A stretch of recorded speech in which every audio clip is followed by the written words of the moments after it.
Well, what's up, Porch? So good to be with you guys tonight. I want to say hi to our Fort Worth family that's just west of here.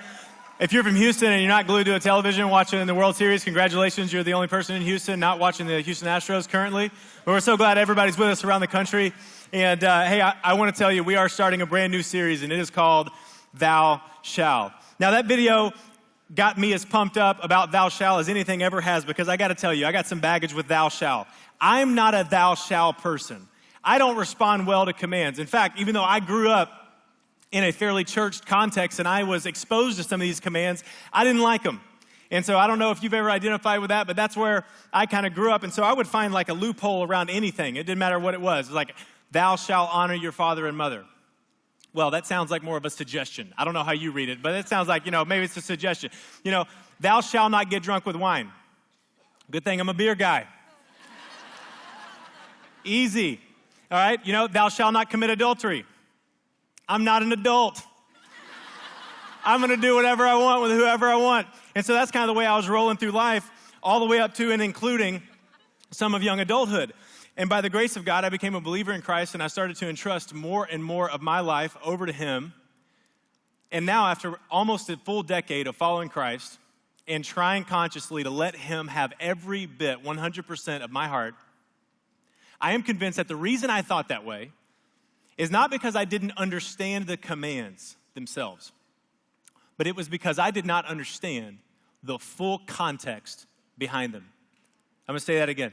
I believe that I rejected the commands of God, not because I didn't understand them, but because I simply didn't get the full context, the full purpose, the full reason, the full heart of God behind the command, the reason for the rule, or the belief behind the behavior. I completely missed it. I had no idea. And so nobody likes commands without context. Can we just agree that nobody likes commands without context? This is why some of you right now are frustrated with your boss, because they dropped by and they said something that sounds like this. Corporate's doing a restructure, and there's going to be a new rollout, and basically a lot has changed. And here are the new commands. And you lean forward like, okay, what's the why? And then they walk off. And you're like, oh, I guess I'm just supposed to trust it. This is not the dumbest idea ever. All right, and now my whole world has changed, and there's no context. There's no why. There's no purpose. You're just like, wow, must be nice. And this is what we all experienced it. Every single one of us experienced with our parents, because there are 4 little words that are given to every English-speaking parent in the world, and they are the words, when you ask why, they say, we're all related somehow. All of our parents raised us the exact same way. Because I said so. It's like, really? I mean, looking back, you're like, okay, first off, thank you for reasoning in a circle. Second off, restatement of your point is not an explanation of your point. But you can't say all that when you're 4, so you just take it, all right? And so that's the way it's like when you grow up. You just get the command, and you have no context. And a command without context is really just a demand. And nobody likes demands. I know that about you. I know it about me. Nobody likes demands. We don't like commands without context. And worst of all, you might have got this from church when you were younger. I did. It was like, don't run. Don't run at church. Why not? Just don't run. Be nice to people at church. These people aren't even nice. It doesn't matter. Just be nice. I mean, there's no purpose. There's no purpose given at all. And unfortunately, even Christians ourselves sometimes cause this misunderstanding. And here's why. It is easier to find a Christian giving commands than it is to find a Christian who's giving context. Do you know what I mean by that? It's easier to find a Christian in public or in culture or in politics or at work or at class or just in your friend group. It's easier to find a Christian who is all about giving the commands of God. It's almost like they kind of are on patrol all the time. And it's like, hey, don't do that. Don't drink that. Don't smoke that. Don't touch her. Don't even like her, in fact. And so it's really easy to find a Christian who is the moral police, okay? But it is hard to find a Christian who is proposing instead of imposing a relationship with God, the heart of God, the context of all the commands. And as we launch into this brand new series called Thou Shall, it is indeed on the 10 most famous thou shalls and thou shalt nots in all of history. And what we don't want to do is we are unwilling to risk that you might walk away and you might think, you know what? God is more about commands and demands than He is about context. God is somehow more about just giving rules than He is about giving reasons. God is somehow all about just moral behavior, and He has nothing to do with belief. And we are not willing to stand up and spend a few weeks giving you these thou shalls without investing really strongly in the context that they came in and what they mean for us. So get ready. We're going to spend our entire evening on the single sentence before the Ten Commandments. So if you have never spent an entire sermon, half an hour on one sentence, today's your day. All right, so we are going to look very closely at one sentence, the sentence before the Ten Commandments. Nobody knows the sentence before the Ten Commandments. That's like knowing who bats before Babe Ruth. Nobody knows who bats before Babe Ruth. They know Babe Ruth. And so we are going to actually look at the sentence right before the big commandments because we want you to see three crucial pieces of context that come before these commands. Because context matters big time, and it matters to God.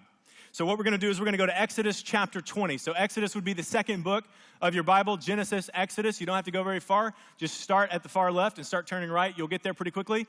Exodus chapter 20, and we're going to look at verses 1 and 2. Verses 1 and 2 just make up one single sentence. But before we go there, I want you to know a little bit about the story of what was going on. So it pleased God to create a perfect world, which fell later into imperfection and chaos. And he decided to redeem that world by creating a family that would turn into a nation that would produce a savior of the whole world. And that, of course, is Jesus. But that's 1,500 years after this passage that we're looking at right now. Exodus chapter 20, experts are somewhere between 1446 BC and 1276 BC. Not important, you just need to know it's a long time before Jesus. All right, and so God is in the middle of launching this redemptive plan for all of history. And Israel is on the verge of becoming, for the very first time, its own nation. So Israel had been just a family, started with Abraham, Isaac, Jacob, and Joseph, if those names are familiar. And the family grew and grew and grew, and they went to Egypt. Well, they continued to multiply in Egypt until finally the leadership changed of Egypt, and instead of it being a friendly place to visit, they were oppressed and they were enslaved. And God led them out of slavery. And we're on the verge, at this time, they were on the verge of having land for the very first time. That's why the book is called Exodus. It is the exit of them from Egypt. All right, so as they are preparing for the very first time to go into the promised land, if you've heard that phrase, that's where it comes from. They are on the way. They are en route to the promised land. And God looks forward and says, these guys are going to need some instruction before they get there. And that's why God gave the law, the most famous section of which is the 10 thou shalls. So that's where we are, and we're going to go 6 words in right now. Are you ready? Here it comes. Exodus chapter 20, verse 1. And God spoke all these words. Let's close in prayer. I'm just kidding. And God spoke all these words. Now think about this. These words matter so much because of where they are in the story. You're in the 70th chapter of the Bible. So Genesis has 50 chapters, and Exodus has 19 prior to this. Think about, do a little flyby with me about what the previous 69 chapters of the Bible involved. You've got God creating a perfect world, free of any hardship at all, free of death, free of any of that. And people begin to immediately break God's law, and we break this world completely. Death comes in, sickness comes in, shame comes in, guilt comes in. All the things that you struggle with today have at least their beginnings then. And just one generation later, the sons of the very first parents actually murder each other. One murders the other, I should say. After that, we get the first serial murderer, not long after that. And then we get people sleeping around with each other immediately. And then, on top of that, you get people who decide, you know what, I want to worship something, I'll just worship some tree. Or I'll worship the ground. Or I'll worship the sun. Or I'll worship some golden thing that represents a bird. And so there is total spiritual confusion. And God, who had reached out all along the way, just read these other 69 chapters anytime you want to. You'll find God persistently trying to reach out to humanity, trying to reach out to us, to have a relationship with us. And he would have had every legitimate reason to no longer reach out to us. Which is why you want to thank God that he's not like you. Because we do things like this. Well, if you're not into me, I'm not into you. That's the kind of stuff we do.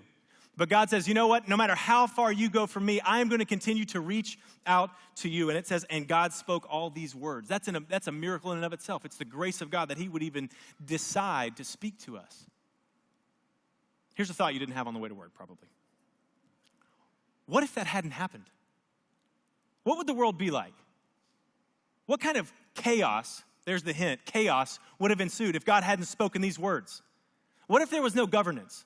I mean, what if that happened? As Americans, for some reason, that sounds good to us. We have some really misguided ideas about law and freedom. Sometimes people say things they don't think about, like, oh, what if there was no law? Wouldn't that be cool? Oh, no, that would not be cool. You do not think about what you just said. Drive in a third world country and find out how much you miss the law. It is absolute chaos. And the truth is without God stepping in to provide some kind of structure, it would have resulted in complete and utter moral depravity. Now, here's a quote from Clay Christensen at Harvard Business School. All right, not Watermark staff, not a church, not the seminary, not Christianity Today, Harvard. If you get rid of religion, you won't be able to hire enough police. End quote. Just today in New York City, more chaos. A man, if you haven't seen it, a man drove a truck in an act of terror and killed 8 people on the streets of New York City. That just happened today. I was here 4, 5, 6 weeks ago, and then that was the week of the Las Vegas incident. There's constant chaos in the world if God doesn't even restrain a little. And if he hadn't spoken up, our semi-safe lives would not even be semi-safe. And so why would he do it? Just commitment to us. So the first piece of context you're going to want for any thou shalls that you're going to hear, you're going to want to know God's commands prove God's commitment to us.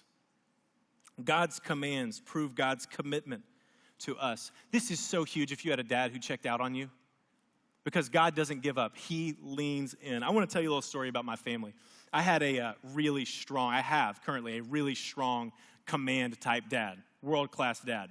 And I have a little brother who was the worst toddler in the history of all of toddlerdom. He was rough. I'm talking about some unbelievable willpower. I'm talking about like, hey, don't do that. And then he does it while making eye contact. Like, I dare you, you know? And then the promised discipline comes, and then he does it again. Just tears of anger, not even tears of pain, just like anger. My father would point at him sometimes, to get his attention, and it's like, hey, you better do that. And he would ball up his little fist and point back. But he couldn't straighten out his finger. And so he would just look back at dad with a little claw like this. He'd point right back at him, just completely fearless. So, the car seat is designed to keep a 3-year-old or a 2-year-old safe, a kid safe. And my dad had to drive with one hand on the wheel and one hand on the car seat with him punching the hand and the wrist. And he would just make himself tired punching the hand and the wrist. He didn't have a demon to our knowledge, but it was weird. And so he just would go and go and go. And then eventually one day this light bulb goes off in his head and you could just see him think. And then he just spits all over his hand and says, your move. And he looks at him like, your move. Wow. And so this is the kind of dude we're talking about. I'm going to tell you one more story just because I can't resist. One time, he was 3.5, maybe 4. We're 8 years apart, so this is how I have memories of this. I was 12. And so he was 3.5 and afraid of my dad more than him. And so he's about 3.5, 4, somewhere through there. And my dad and I were at my grandparents' house, but he and his mom, divorced parents, so he has a different mom. So he and his mom were home, and dad and I were out at our grandparents' house. And Wade, my little brother, has thrown his Game Boy at his mom. And which was just kind of normal occurrence. Thanks for gasping, but I mean, it was just pretty, it was kind of normal, And so my dad gets him on the phone, and he says, hey, I heard you threw your Game Boy at your mom. And he said, yeah. And he said, well, how about I take your Game Boy away? How about that? That's what dad said. And Wade says immediately, how about I kick your butt? How about that? And so that's the kind of normal, that's normal. I don't know where he learned it. Wasn't me. Okay, so this is just kind of what's going on in our house. Now, I could tell you more. I guarantee you, when we get together for Thanksgiving in 4 weeks, this is going to come up. We just go through them all because it's so entertaining. You'll be glad to know he's a functional member of society today. It all went away. He's on scholarship playing baseball at University of New Orleans. It's super exciting. We're really proud of him. He's a great guy. But it took some work. All right, and so listen. My dad, think about this. Think about, what if your dad? A dad has a choice at this point, okay? You can check out completely. That would make you absent dad. You could just go hands off and laugh about it and hope he grows out of it, which is to say you could be passive dad. You could get mad and over-discipline, and spank him too hard and blah, blah, blah, and you could do all that, and then you'd be angry dad.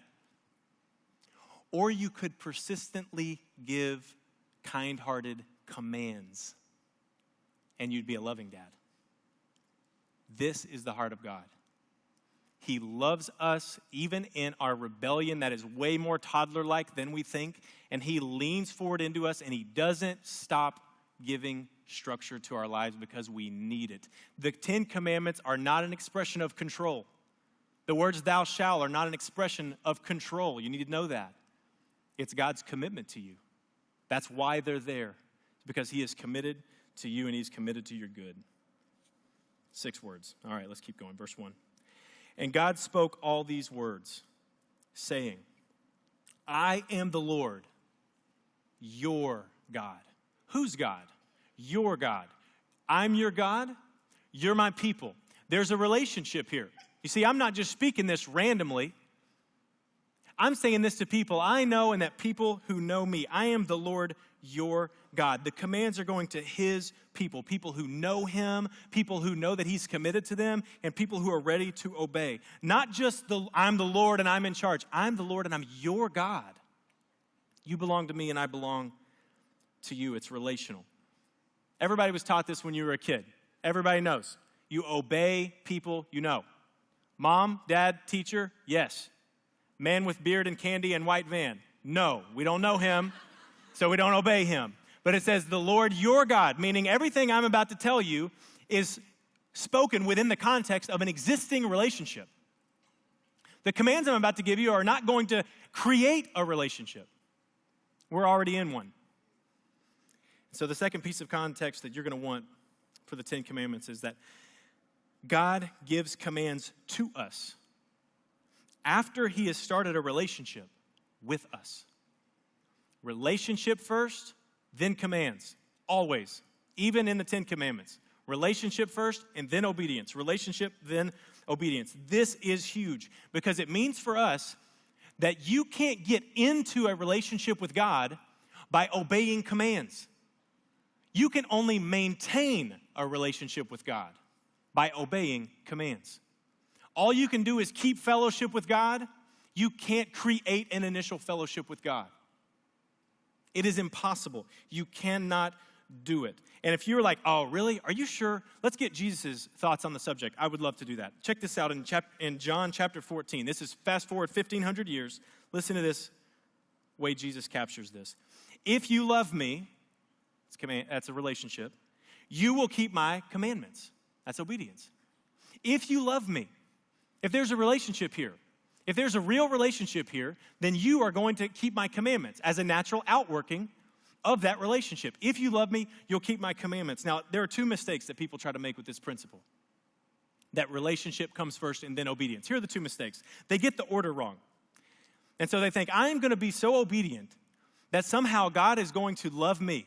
I am going to clean myself up. I am going to stop sleeping around. I have had it with him. I'm breaking up with him. I knew I should have done it. And I am going to start listening to my friends, and I'm going to start reading the Bible, and it's just going to be different from here on out. And then God will be pleased with me enough, at least. I'll meet him in the middle, and we'll have a relationship, okay? This is just something natural we do as people, is we think we're going to obey our way into a relationship with God. That's a mistake, because the Bible says that a relationship with God is based on grace, that is a gift from him to you, through faith, which means you trust him, you depend on him, you rely on him, and then the obedience comes afterward. You can't obey your way into a relationship with God. You trust your way into a relationship with God.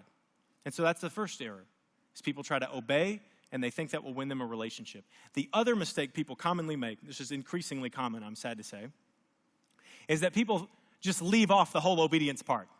It's like, I've got a relationship with God, and I don't need to do anything else. Therefore, there's no commandments. Freedom in Christ, right? And so people say, you know what, I've got this relationship with God, and so I love him, and so, you know what, let's not get all legalistic, buzzword, about it. You know what, let's not get all uptight and mechanical about it. I've got a relationship with God, so why obey? And I'm telling you, you might want to discern whether or not you love Jesus the way you think you do, because he says right here, if you love me, you will obey my commandments. Not if you love me, you will find ways to talk yourself out of my commandments and claim freedom in Christ. It says, if you love me, you'll keep my commandments. Relationship and then obedience. Start to finish in your Bible. It's amazing. And God is saying, I give you this law. I give you these commandments to govern our existing relationship. Now, there's one piece of cleanup I need to do on this. The truth is you're in a relationship with God whether you want to be or not, because he created you, and that's the way it works. You know, you don't get to pick your mom. You don't get to pick your dad. You can pretend, but you don't get to pick your God either, not really. There's one God who created you. And by the way, being an atheist or denying God or denying the scripture actually is not an exemption from the 10 commandments because the government thinks some of these are important. Like thou shalt not kill. I mean, can you imagine killing someone and telling the judge, no, I'm an atheist, man. I don't do the 10 commandments. That's not going to work. The government will put you in adult timeout. If you steal or if you kill people, you will actually be secluded from society. That's the way this works. And so I'm not saying that you are only in a relationship with God totally if you choose to be. Of course, you've got to opt in and give your trust to him, and that's a choice that only you can make. I'm saying you get to decide whether you want to be in a rebellious relationship with him or a cooperative relationship with him. And if you decide to be in a cooperative relationship with him, then these commands especially are there to help you flourish. All right. Verse 1, again. And God spoke all these words, saying, I am the Lord your God, and then the last bit, who brought you out of Egypt, out of the house of slavery. Hello, you think there's some context? Out of the house of slavery. You are here because I freed you. The only reason you're even here, the only reason we're having this conversation is because you prayed to me, and despite everything wrong you'd ever done, I chose to answer you, and so now consequently, you're free. You exist in a state of freedom. You've already started to complain about it, but you exist right now in a state of complete freedom. And the word slavery right here signals to us as we read that every one of these commands is a ticket to freedom. Every one of these commands is a way to stay free. The reason why would God mention the past like this? Oh, God, don't mention the past. Why would he mention the past? Because he's saying the slavery of the past is no more, and what I'm about to tell you right now is the way to stay free. Thou shalt not commit adultery in order to stay free. Thou shalt rest once a week in order to stay free. Thou shalt not covet each other's wives or husbands or houses in order to stay free. That's the spirit behind these commandments. That's a huge, huge distinction. So the third piece of context you'll want tonight, before we keep going in the series later, is that God's commands are given to preserve freedom. How good is God? God's commandments are given to preserve freedom. It's not 10 commandments because I said so. It's not Bible because I said so. It's 10 commandments because I want you to be free. I want you to stay free. I gave you a gift and I want you to preserve it. And ironically, we believe that God's commandments actually reduce our freedom. How bizarre and insane is that?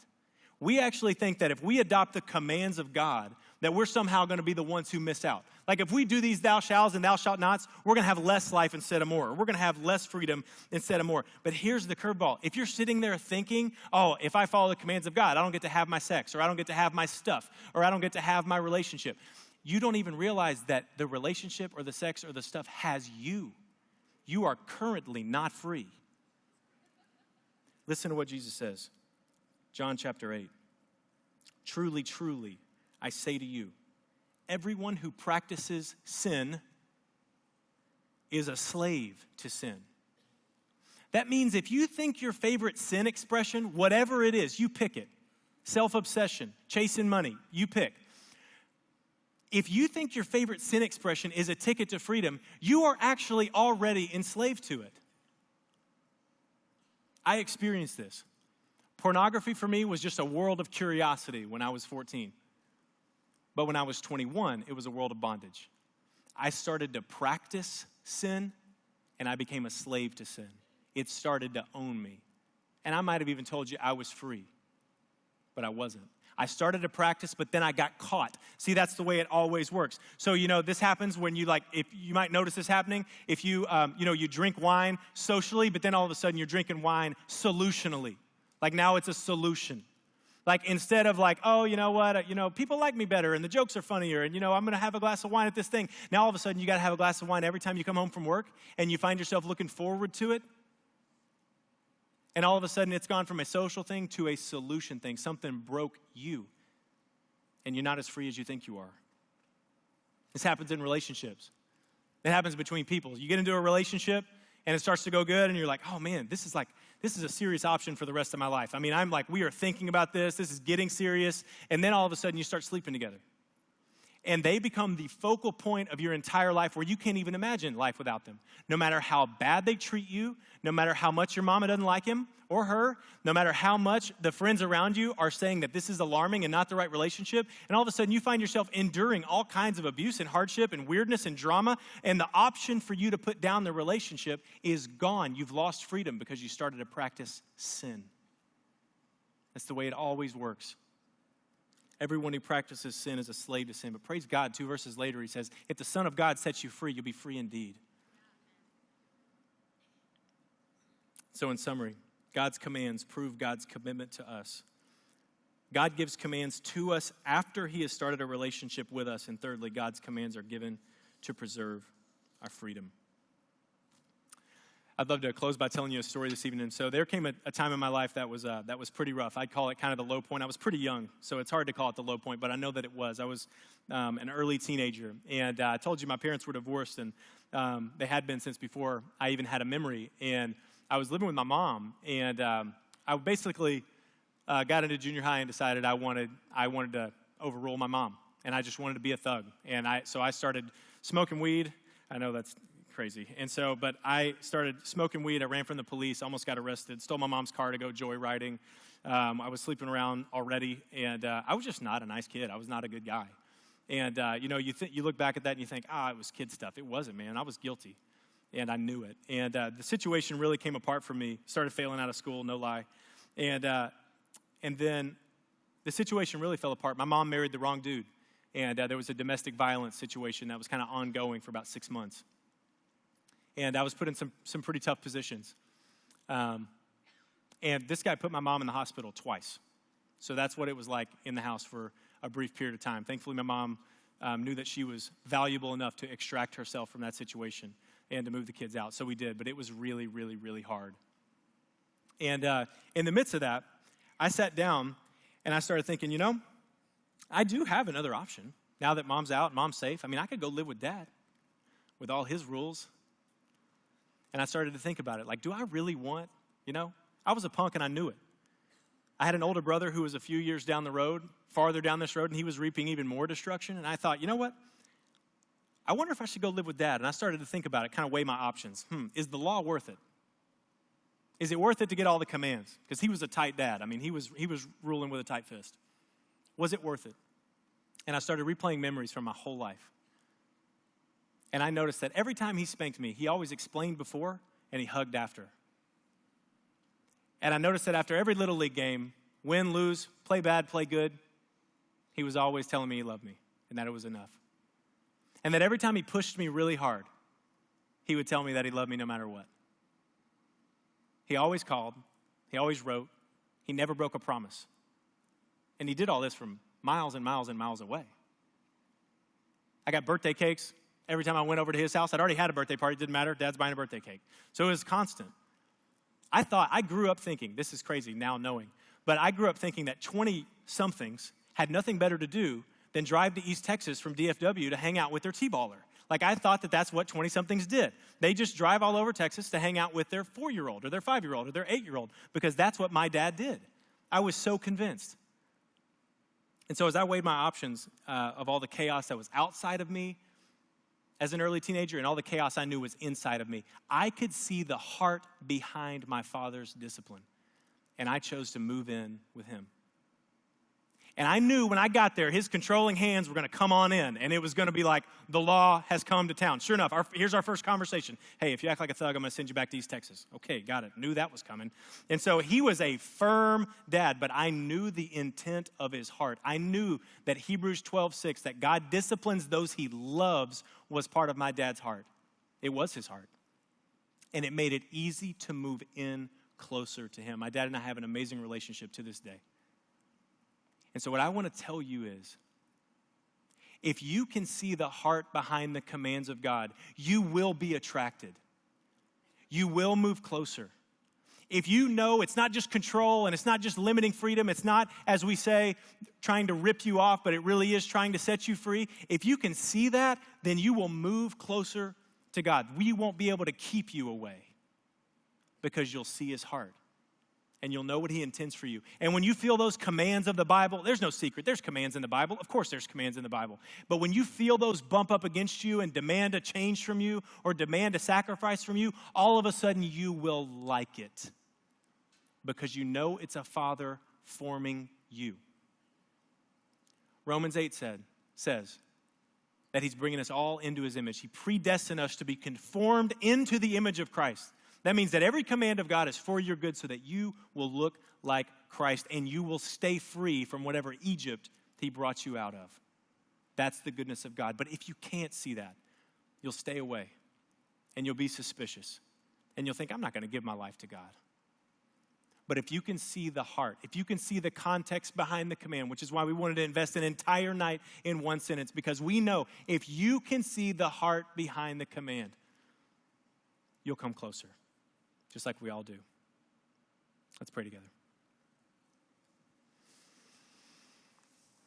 Thank you, Father in heaven, that you saw fit to speak to us, even when we were undeserving, even when we had turned our back on you in every way imaginable, when we suspected you that your commands would just make us uncreative, when we thought that your commands would make us bored, when we thought that your commands would lead to less life, you still pressed forward and you still pursued us.